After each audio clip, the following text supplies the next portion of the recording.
Hi everyone, how you doing? I hope you're keeping well and safe.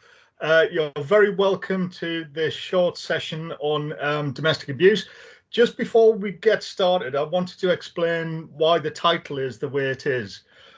Because the motivation for me in terms of being a practitioner, so as Lauren said, I worked for 20 years in the sector. For 10 of those years, I was the strategic lead for domestic abuse and sexual violence across all of Cambridgeshire and Peterborough for Cambridgeshire County Council. And prior to that, I had 15 years in children's services working with teenagers around your age and younger who'd been impacted. A lot of them had been impacted by domestic abuse.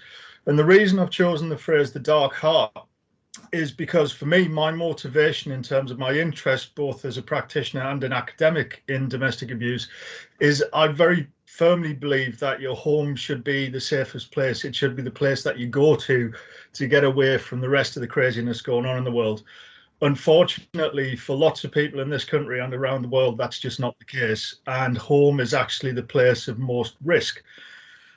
I've chosen to speak about domestic abuse as well because it's by far and away the most prevalent form of interpersonal violence. So that's violence between people. We see headlines all the time. We see headlines about knife crime and gang crime and things that go on in the streets.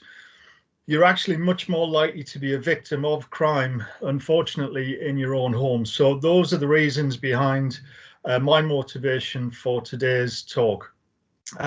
One final thing just before we move on as well. I'm very conscious that some of you may have experienced some of the issues we're going to talk about today. Perhaps you spoke to somebody about it, perhaps you haven't. If anything upsets you or triggers anything that you feel the need to talk about, by all means, talk to your teacher, talk to your tutor, or talk to any adult that you trust about the experiences and the feelings that you've had. Please, please, please don't keep it to yourself. You're not alone, as we'll see from some of the statistics I'm going to show later on. So the content for today, we're going to explore what domestic abuse is, and I'm hoping you've all got your thinking heads on because I want some feedback in terms of what you think domestic abuse is. We're going to look at how frequently it occurs, who the victims and perpetrators of this type of crime are, and what the impacts of domestic abuse are on the individual. Again, typically we tend to think in terms of domestic abuse and violence in terms of punches and stabs and bruises and all the rest of it, but there's much more to it than that. Then we're going to look at the causes of domestic abuse, and this is where the real academic debate comes in, because the rest of the stuff is what we call descriptive. It's just explaining what's going on and who it's happening to and how frequently. When we get into the why is it happening, that's where the real academic debate comes out, and it starts to get a little bit theoretical, but hopefully you'll see where the theory meets the practice or meets the issue. And then finally, we're going to have a brief think about what we can do to prevent it and what you can do to respond to domestic abuse when it's disclosed to you.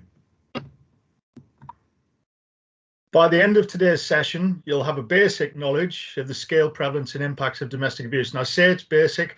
I've been studying the issue for 25 years and I still wouldn't consider myself an expert, so don't worry.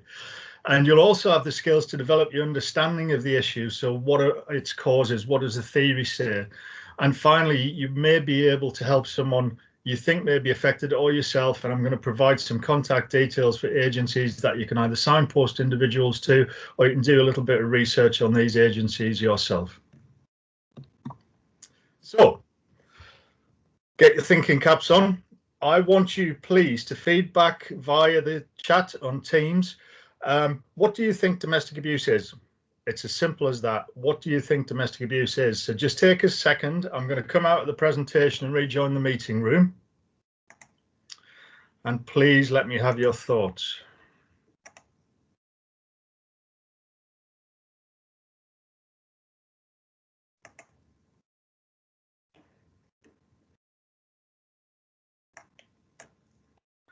All right, I can see you're all busy typing away. Yep, thanks, Phoebe.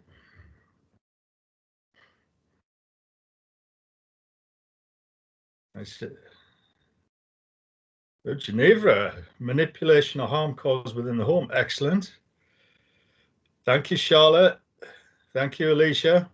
I'm going to come back to these in a wee while. Thanks, Ellie. Thanks, Lizzie. Wow. Thanks, May. Thanks, Sophie. I wish I got this much feedback from my undergraduate students. Well done.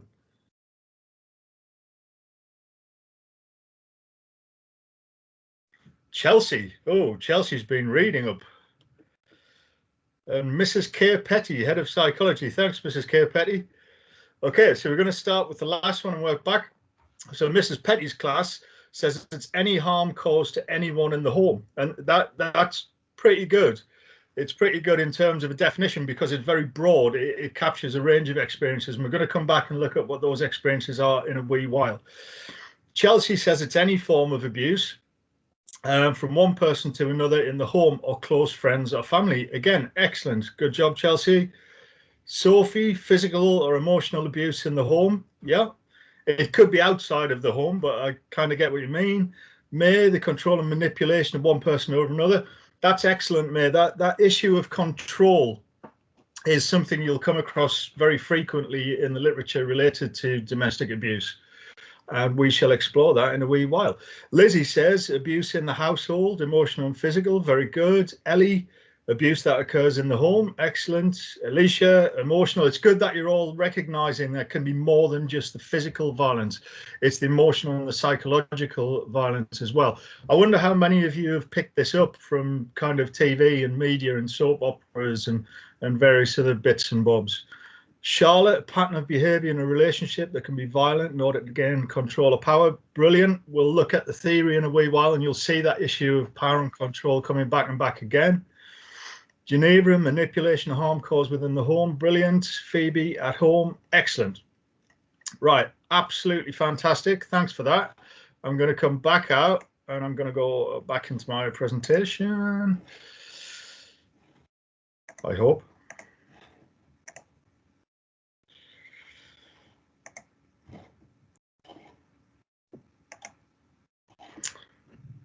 Right. So as of 2019, the government, the Home Office, tell us that domestic abuse is any incident or pattern of incidents of controlling, coercive or threatening behavior, violence or abuse, which is key. Those are all of the bad things, between those aged 16 or over. Now that's interesting as well, because when I started work as a practitioner, the definition only applied to those who were aged 18 or over. So in 2011, the government changed the definition to include those who were aged between 16 or 18, because we realized that young people were engaging or being victimized through domestic abuse in their own intimate relationships.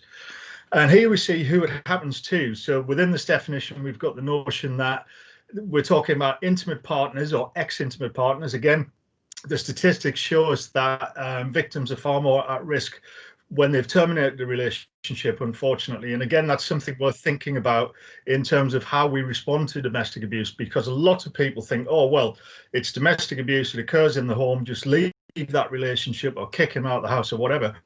But actually, the data tells us that individuals are far more at risk when a relationship is about to end or has just ended, especially in terms of homicide. And here we have this issue of family members as well. And that's why it was so fantastic to see your feedback, because a lot of people, when they hear domestic abuse, they think it's between partners or husband and wives and boyfriend and girlfriends. It's not. It's much broader than that. It includes anybody who's within that family unit. We'll come back and look at what those scenarios could look like in a little while. Within the definition, you'll also know that the impacts are profound regardless of gender or sexuality. Well, that's absolutely true, but there are issues with gender and sexuality which we'll explore later, because domestic abuse, as with sexual violence and other types of interpersonal violence, is very much gendered by its nature. And it also includes, and again, you picked up most of these, the psychological harm, physical harm, sexual harm, financial and emotional harms. Now, that financial aspect gets overlooked quite a lot, because if, as you've all very correctly pointed out, this is about power and control and it's exerting power and control, that power and control at times, and depending on the type of domestic abuse manifesting, can be all encompassing, and it includes the financial control of one individual against another. And it could be that the perpetrator is stealing money from the victim or is being untruthful about where the household money is going. It might be being spent on alcohol or drugs or gambling instead of paying the bills, all those types of issues. So that's what the government tells us domestic abuse is. And I'm just going to illustrate some of the scenarios arising from that definition that I've seen in practice. So these are real life scenarios. These are from Cambridgeshire in the not too distant past. So within that definition, we have two brothers every Friday night who would get back from the pub and would have a fight. And it was usually over who got the last bit of pizza or who paid for the kebab or whatever it was. But it was in such a way that the fight came to the attention of neighbours who would call the police. The police would attend, and that would be recorded as an incident of domestic abuse. Okay, so two brothers. Next incident occurred tragically in the centre of Cambridge, and I think it was about 2010, where there was a male individual who'd been freed from prison where he'd been serving time in Peterborough for a crime against his then girlfriend, domestic abuse crimes against his ex-girlfriend. He travelled down from Peterborough on the train to his ex-girlfriend's home, stabbed her on the doorstep in front of their child. Another scenario for you is whereby a teenage boy, age 16, hits his father. He gets angry. He has anger management issues. He has a dysfunctional relationship with his father, which frequently turns violent. Either the father or another family member reports that incident to the police. That's recorded as an incident of domestic abuse. Simon, really sorry to interrupt you. Is there any chance you can just have a look at the slideshow, because we can't see the slides? So just people asking for the slide. Sorry to interrupt you. I was trying to find the appropriate moment. My incompetence entirely. It's telling me I am sharing, but we'll try again. Thank you, Simon. That's all right. Where's it gone?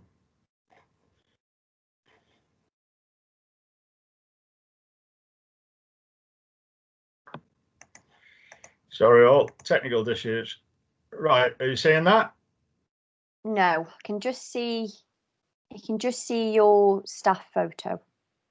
Ah, okay. All right, let's try again.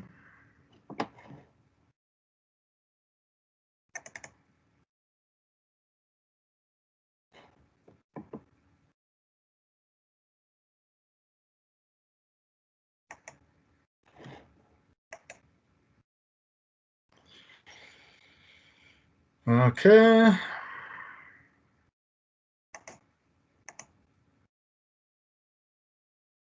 How's that? No, just showing your staff photo. Okay, we have some issues then.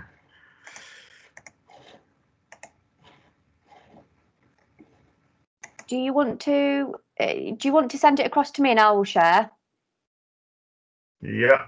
Yeah. I mean, and then you can carry on, and then I can put it up as quickly as I can. Yep. Sorry, folks, not had this problem before.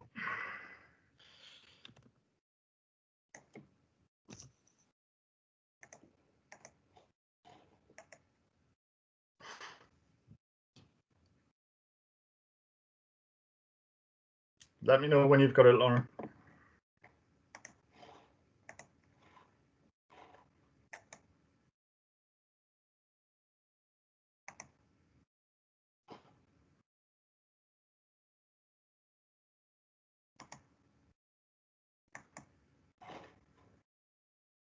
It's just showing then, Simon, actually.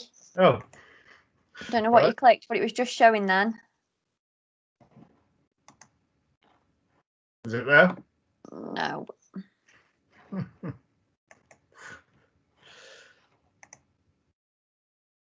How about now? No. Okay. Nothing's come across to me yet. The joys of modern technology, Laura.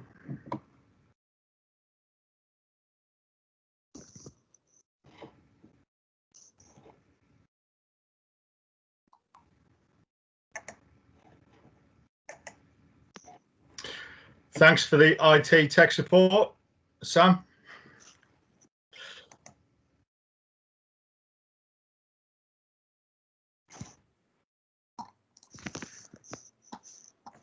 I have no clue why that's not working. Sorry, all.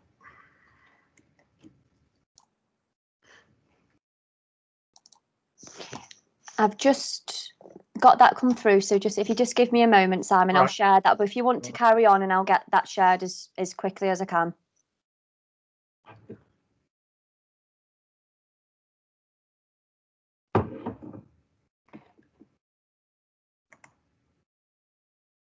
There we go. Excellent. So if I ask you to move on to the next screen, Lauren, would that be okay? Okay. Next screen. Next slide. Next slide. Awesome. There we go. Thank you very much. Okay, so as I was saying, I was just reading these scenarios off the slide, so you didn't actually miss anything. So we got as far as the teenage boy. The second last scenario here is where we have a female perpetrator who wouldn't let her partner, a male partner, out the house without tracking, a female partner out the house without tracking a phone and car with various bits of spyware which she downloaded. So she was stalking her partner. So I just want you to take a second now and be prepared to feedback in the chat if there are any other scenarios you can think of. So I've given you a wide range of scenarios which relate to the national definition there. Just quickly, are there any other scenarios or any other circumstances you can think of which would meet that definition? So I'm just going to give you 30 seconds to feedback on them.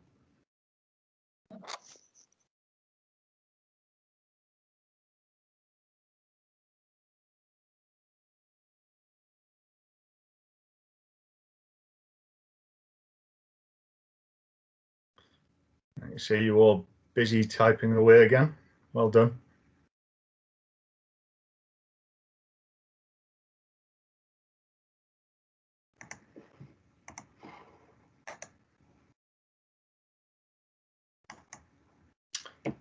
Siblings fighting in the home, excellent. Partner controlling what the other wears and who they interact with, that's excellent. Father won't let children see their mother, excellent. You've brought the impact on children into it. Lizzie, thanks very much. Withholding finances and controlling clothing. Yeah, it's that thing about control comes back time and time again. Controlling where their partner can go. Thanks, Sophie. Charlotte says a partner won't let someone have friends of the same sex. Yep. And then one more, a wife controlling the husband's financial situation. Yep. Good that you've recognized the impact of financial abuse. Mrs. Petty again, thank you very much. Parents abusing children, step parents and half siblings. Absolutely excellent point, Mrs. Petty and your class. Now, this is one of the contradictions arising from the definition, because we all know that children and young people can perpetrate abuse and violence against their parents and carers and siblings.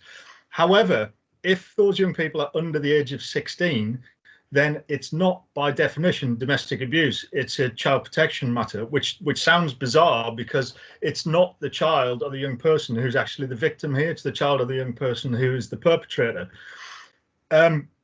Even further in terms of contradiction, the Home Office have produced guidance for practitioners on how to respond to what they call adolescent violence against parents and carers.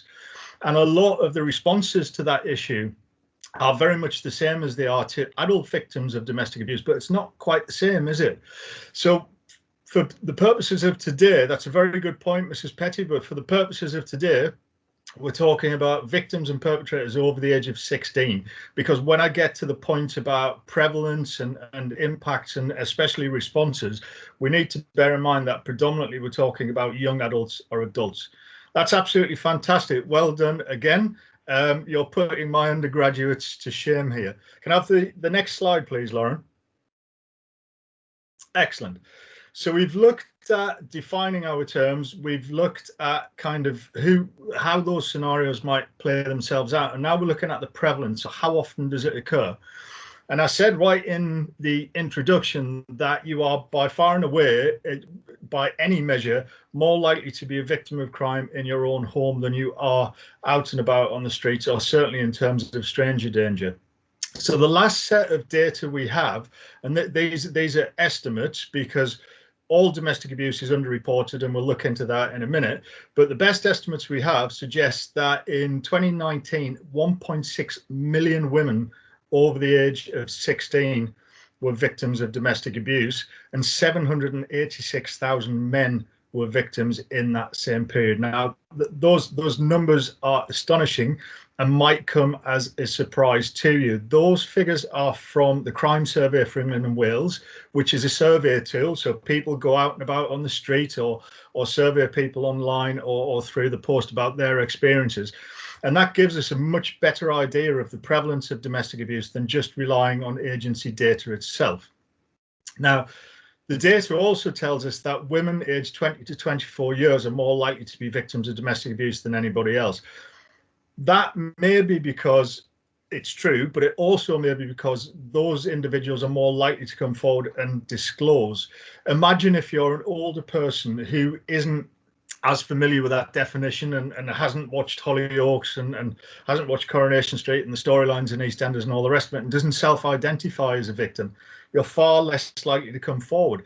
Equally, if you're from certain ethnic groups or you're a migrant to this country and you're not familiar with our cultural norms or our laws or our responses to issues, again, those are disincentives to come forward and disclose your experiences. Not last year, in the year 2019, there were 1.3 million incidents of domestic abuse reported to the police. That's an incident every 2 seconds. And again, that is, every 2 minutes. Again, shocking in terms of the prevalence. But just imagine also if you're considering a career in the police or one of the police's partner agencies, how frequently you're going to be coming across this issue of domestic abuse. And this is another reason that I'm talking to you about it today. It doesn't matter what area of work in the criminal justice system or in county councils or local authorities or in education that you go into after your degree, you are going to be faced by issues of domestic abuse.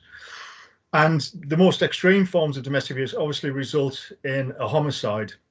And in 2019, 173 people were killed by a partner, a former partner, or another family member. And that's tragic, and it seems to be a very high number. But please do remember, it is the absolute minority of cases that end in a homicide. But unfortunately, that is the end result. And as I mentioned, just before I come at that last bullet point, you'll see a little map there, a little infographic in the top right. What that is, it's some research from the World Health Organization in 2013, which shows the prevalence of domestic abuse across the world.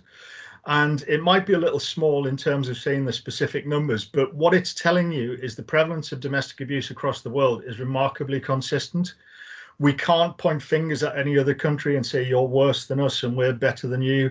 It's a ubiquitous, what we call a ubiquitous issue. It's so widespread, it's global in its scale and its prevalence. And just to go back to that last bullet point there, and this is why I urge some caution when we're looking at the statistics. The best data we have are based on estimates, because the Office for National Statistics tells us that only 17% or around 17% of individuals ever report their experiences to the police. So again, if you're thinking, well, why doesn't somebody just leave, or why doesn't somebody just ask? Try and think of all the reasons that would stop you from disclosing the domestic abuse. Would you feel shamed? Would you feel embarrassed? Would you want to protect the person? You love the perpetrator. It's your boyfriend, it's your girlfriend, it's your brother, it's your sister. All of those reasons come together to create a kind of perfect storm in terms of keeping these issues to yourself. Sam's asking, is the darker blue a higher number? Yes, the darker the color, the more the more prevalent the issue. Apart from that bit in black, if you can see that bit in black over in Southeast Asia, that's the highest prevalence. I could have used any number of different data sets to illustrate the point. The point is there is an awful lot of domestic abuse going on across the world, whether we are aware of it or not. And whether we're aware of it or not is the key issue here, because it's the absolute minority who ever talk about their experiences. Right, can we move on to the next slide, please, Lauren? Right, so we mentioned the impact right at the start, and I asked you to think about how domestic abuse manifests itself, and you did a really, really, really good job of pointing out some of the impacts of domestic abuse. Now, the model that I'm showing you here is again from the World Health Organization, and the reason I really, really like this is it puts the psychological issues and issues of fear and control on the same level as the physical trauma. So you see on the far left of the screen, that first blue box talks about physical trauma, and it's about broken bones and stab wounds and those types of issues that we most stereotypically associate with domestic abuse. But as we can see, the psychological trauma and the issues with fear and control are just as harmful and just as impactful, and can create all kinds of problems with mental health and post-traumatic stress disorder, with substance misuse. Lots of victims use substances and illegal substances as a coping mechanism to get by. Somebody's just asked, Sam, you've just asked, is anybody able to zoom in? I think if you ask Lauren nicely, she might be able to share the presentation with you or your organization, and then you can have a closer look at it. Apologies for the IT issues that we're having, but as I've said, the impacts are profound, and if you follow those issues down in terms of motherhood and the impact on children as well, children are impacted while they're still within the womb. We know that attachments are formed while babies are still within their mother's body, and they can hear things and then can experience things. And their mother is, if she's under pressure or she's being violently abused or whatever, will produce a set of hormones which can have adverse effects on the child.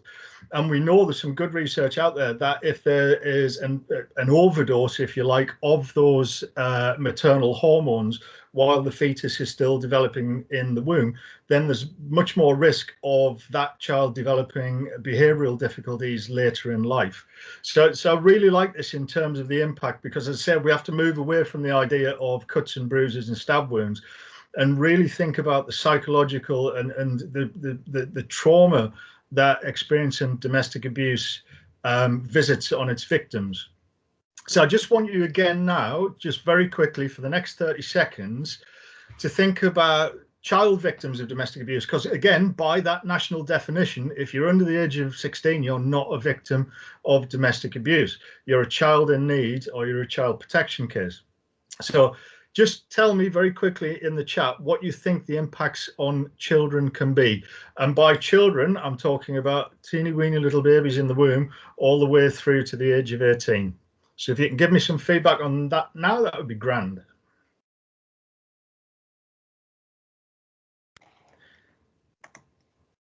Excellent, Sam. Well done. So you're talking stress. So the stress hormone is called cortisol, and it induces a fight or flight response in us. Yeah, we've all experienced it. If something a bit sketchy happens, we get a surge of this hormone, this cortisol, and it either makes us and angry or makes us run away very quickly.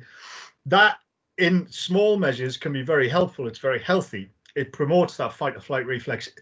Get too much of it, same as anything, too much of anything, and it's not going to end well.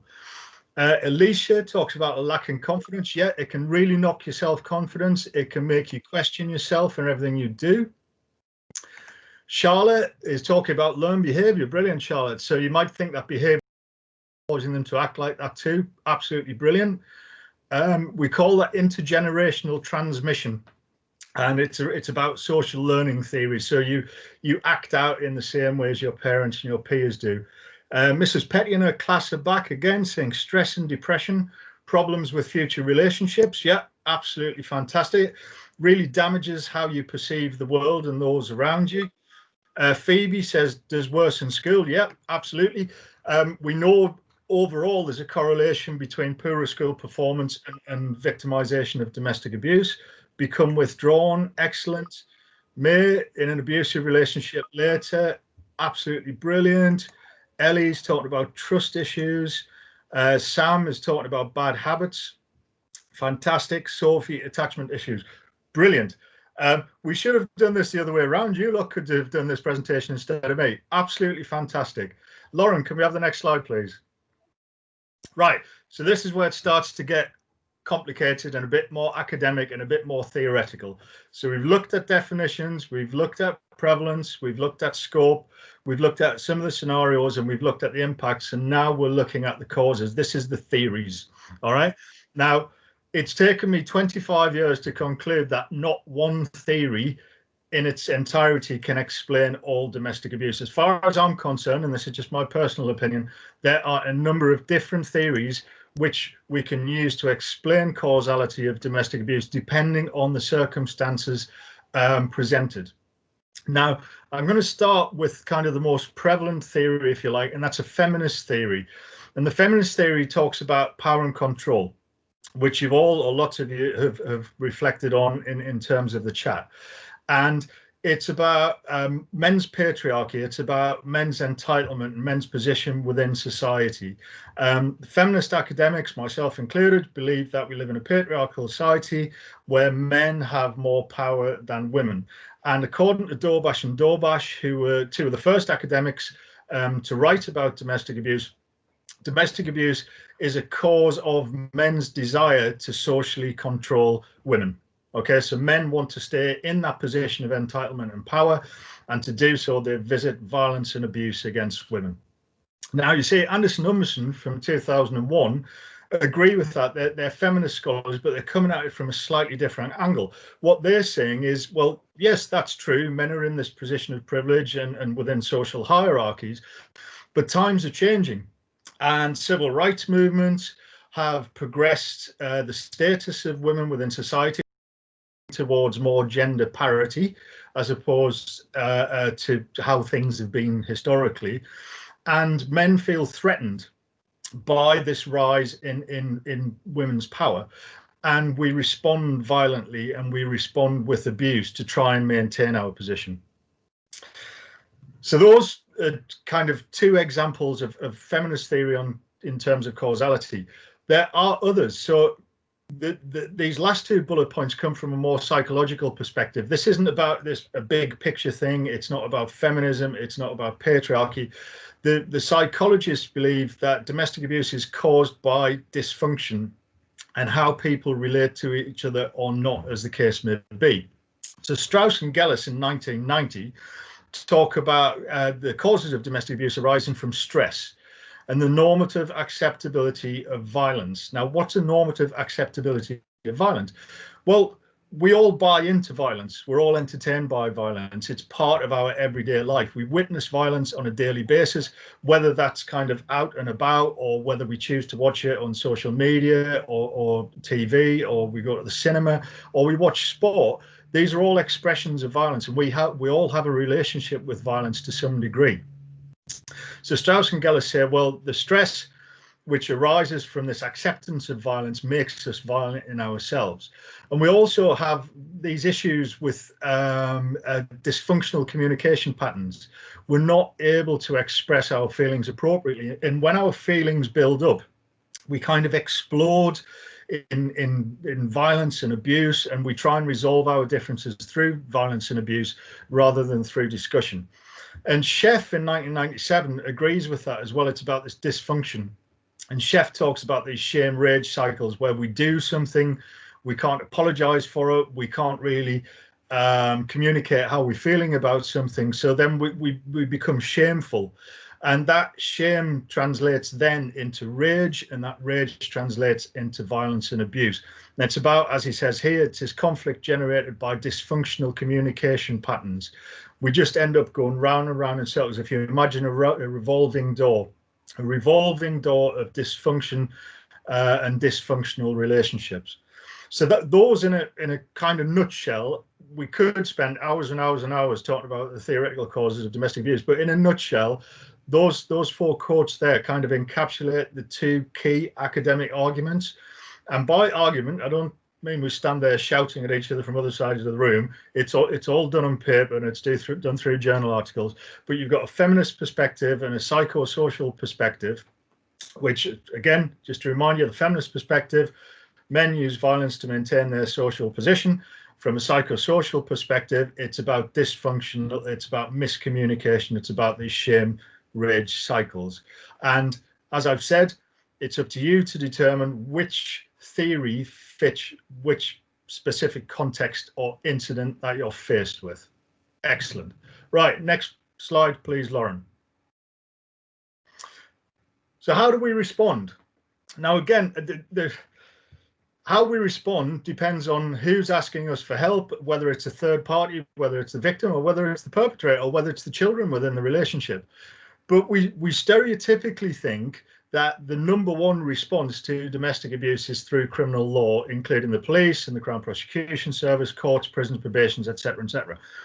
I've included that first just to reiterate that it's a myth, because it's the absolute minority that go through that process. So I suggested that only 17% of individuals ever report their experiences to the police, but through the criminal justice system, there's this thing called attrition, where not everybody who enters the criminal justice system exits the criminal justice system. So we saw in one of the previous slides, for example, that over 1 million people reported their experiences to the police last year. Now, if you weren't a criminologist and you were just the average Joe on the street, you'd think, okay, well, there must be over 1 million convictions for those crimes then. Well, no, it doesn't happen like that. Only 50% of reported domestic abuse incidents are ever converted into a crime. Okay, so if, just for the sake of the ease of maths, if we have 1 million incidents, automatically by the end of the year, only 500,000 of those incidents will have been crimed. Now, again, if you look at the percentage of cases actually going to court and reaching prosecution, of that 500,000, we go down to less than 100,000. So the likelihood is, if you do report to the police, don't expect it to end up in a court trial and somebody going to prison. It does not work like that. So there have to be other responses. We have to do things differently. We have to acknowledge that it's the minority of individuals that go through that process. So we have in place these things called civil orders, where you don't need a criminal conviction to go to a judge and say, I'm a victim of domestic abuse, I need your support. And those orders can include non-molestation orders, so where the perpetrator has to leave you alone, residency orders, where you're allowed to stay in the house with the children and the perpetrator has to leave, and child contact orders. And I'm really glad that you provided that feedback earlier, because you picked up on all of these issues. And I think it was Sam who mentioned about dads not seeing kids, or vice versa. Children get wrapped up in these issues and unfortunately become secondary victims of domestic abuse. Then we move on to kind of the bread and butter, if you like, of responses to domestic abuse, the specialist services. Now, the specialist services evolved from feminist activism during the 1960s and the 1970s. So they're designed by women for women, for female victims in the main. And that reflects that the vast majority of victims of domestic abuse are women, although there are and services for men, as we'll see in a wee while. So if you haven't reported to the police, you haven't sought a civil resolution through the law, or you're not going to specialist services, where else can you get support? Well, thankfully, things today are much better than they were 25 years ago when I started in practice. And you should be able to disclose, you should be able to talk to anybody about your experiences, or an experience a friend or a family member is having in terms of domestic abuse. And they should be able to respond. We know, for example, that the vast majority of people who do talk to agencies about domestic abuse talk to their GP or their midwife or their health visitor. I said right at the start of this discussion, you can disclose any of your personal issues to your teachers or your personal tutors, and they will give you a response. So there's a whole range of agencies out there, not just criminal, not just civil law. There's a whole range of agencies out there that you should be able to disclose your experiences or those of a friend too. Now, the last bullet point here, I want you to put your thinking caps on for 30 seconds. What other ways are there in which we could respond to and prevent domestic abuse occurring? So in the chat box, please, as quickly as you can. How can we respond if it isn't through an agency? How else can we respond? What can we do to respond to it or prevent it occurring in the first place?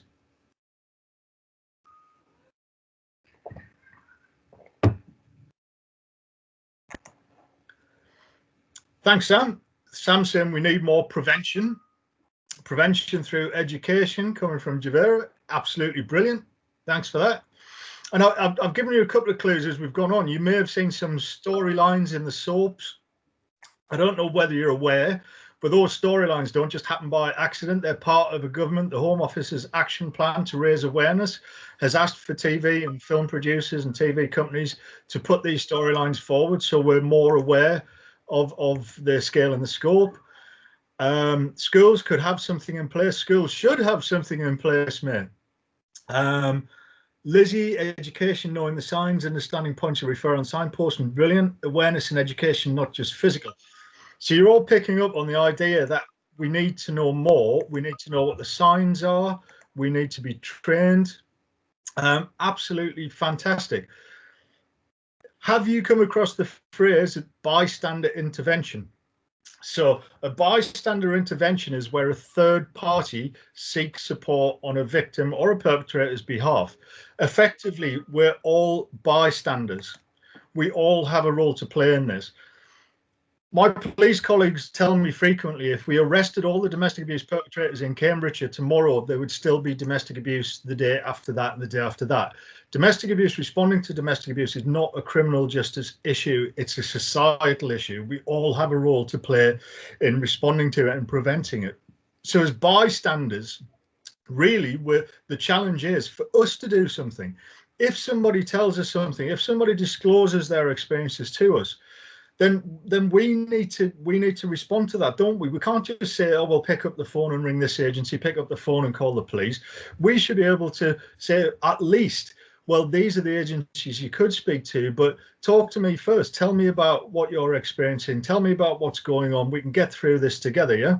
So that bystander intervention, we know from the research and we know from practice that the vast majority of victims and perpetrators will confide in a family or friend, a family member or a friend long before they will ever disclose formally to an agency. So we need to recognize that. We need to upskill ourselves. We need to take some responsibility for responding to domestic abuse. Next slide, please, Lauren. And we're almost done, folks. Right. So in terms of places that can help, I've given you some links here. So Women's Aid, you should be familiar with Women's Aid by now. They run refuges alongside an organisation called Refuge, predominantly supporting women, but in Cambridgeshire they do support male victims of domestic abuse as well. You've got the Men's Advice Line there, which is targeted directly at supporting men, and also for members of the LGBTQI community, we have the organisation called Broken Rainbow. So a simple Google search for domestic abuse services will throw all these things up for you. And then finally, in terms of kind of the criminal justice intervention that we criminologists are supposed to be so mad keen on, the last number on that sheet is the 101999, because I'm recognizing and reiterating again that it's the minority you want to disclose to the police. The vast majority of victims will want to disclose to somebody other than the police. Right, last slide, please, Lauren. Right, does anybody have any questions? So, I mean, thus far, you've been absolutely awesome in terms of your feedback and your input.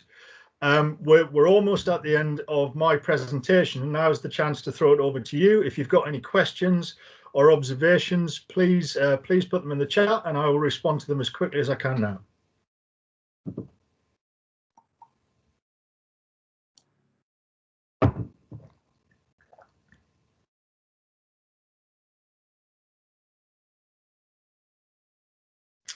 Thanks for your feedback, Sam. So you're saying make the response a micro response, not a state response. Exactly. That's the point I made right at the end there.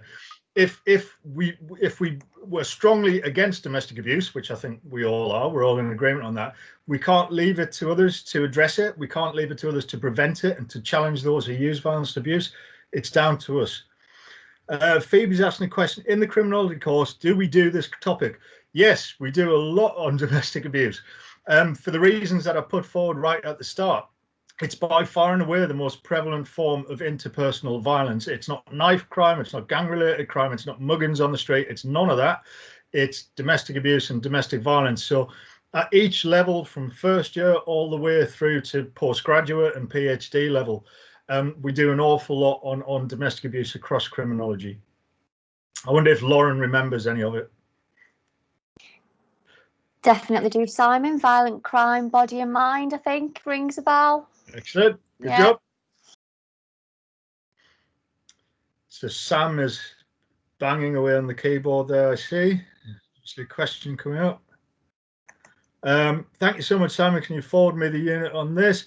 If that's the presentation, Lauren, can you tag the presentation to the chat? Yeah, I believe I can do. If that's okay with you, Sam, Yeah, if you're happy with that. Yeah. Put the payment in the post, Sam.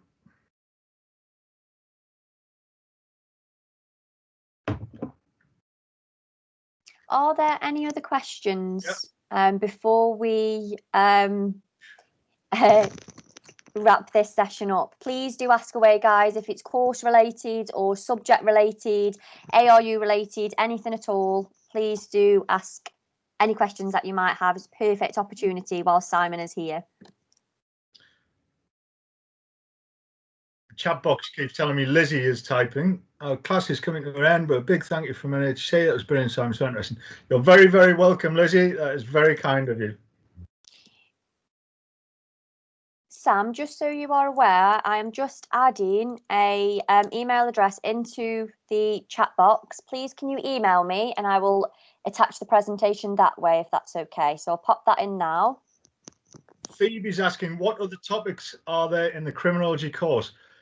Everything crime related, everything from environmental crime to knife crime to cyber crime to anything you can possibly conceive of where there is a crime, we will cover it across the criminology modules. Again, I'm wondering if Lauren could help us out and send something out to the schools just with an outline of what we offer across those 3 levels. Yeah, absolutely. Yeah, just as a bit of an idea for everybody that is kind of interested in looking at that, if you do go to our ARU website, our criminology course page actually lists all of the modules that you'll study from year 1 to year 3 and give you information about what that module actually is about. So you actually can have a look at what you're going to study during your 3 years. You can have a look at the optional modules because you can very much tailor your criminology degree.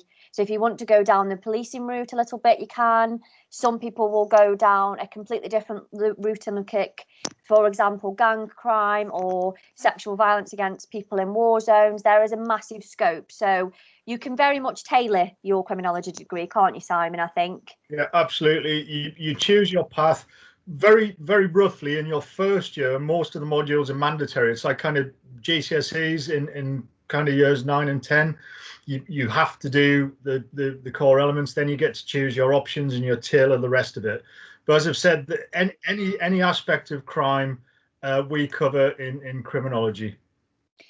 Lauren, what was your experience with criminology and what are you doing with your degree? So I absolutely loved my degree. I'm a massive advocate for the criminology department at ARU, which is why I now work for the university pretty much. When I came out of university, I did quite a lot of work within kind of the youth sector. I did some teaching. I worked with hard to reach students, students coming from disadvantaged backgrounds. So and yeah, raised awareness that way. So that was kind of my route. Then came to ARU to do schools and colleges engagement, which is what I'm doing now. And I'm on to study a criminology master's as of January, which is awesome. So yeah, I think what's really important, Phoebe, is that I mean, obviously I graduated quite a few, 6 years ago now, I think it is. It doesn't mean that just because I didn't enter that line of work straight away that it hasn't stayed with me, because I've been very much involved in kind of still continuing to do my reading, still staying up to date with things that matter. And when you do a criminology degree, your perspectives massively change and you will become a completely different person just because of the knowledge that you kind of absorb. And I think that's a really kind of key part to actually studying a social science degree is the things that you'll learn that mold you as a person. I think you're probably right in saying that, Si, as well.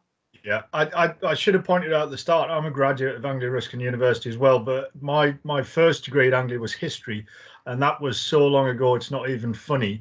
So just to reiterate Lauren's point, the degree that you do doesn't necessarily mean that you are on that path forever. It gives you the skills and the knowledge to do other things and to do them well. just as a final point, if there isn't any other questions, please keep putting them in the chat. We still do have 10 minutes left, so please do keep adding them. But I am just going to copy in a link to a feedback form. If you do have a moment, it would be, if that works, let me get that again for you, actually. It would be great if you could just give us some feedback on today's session. And again, like I said at the beginning, it really helps us to kind of evaluate the sessions that we're delivering and what kinds of things you want to hear from us. And of course, if Simon has, given you lots of good information today, please do include. So I'll paste that again. Okay, there we go. Thank you. Are there any other questions at all? Thanks, Phoebe. You're very welcome.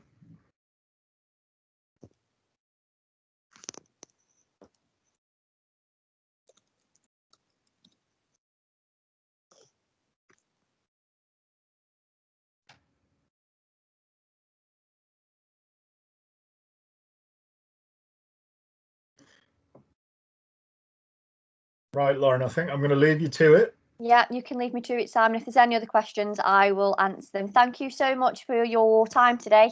And thank you for delivering that session. It was brilliant. Anytime. Thanks for joining us, folks. You've been excellent. Bye. Thanks, Simon.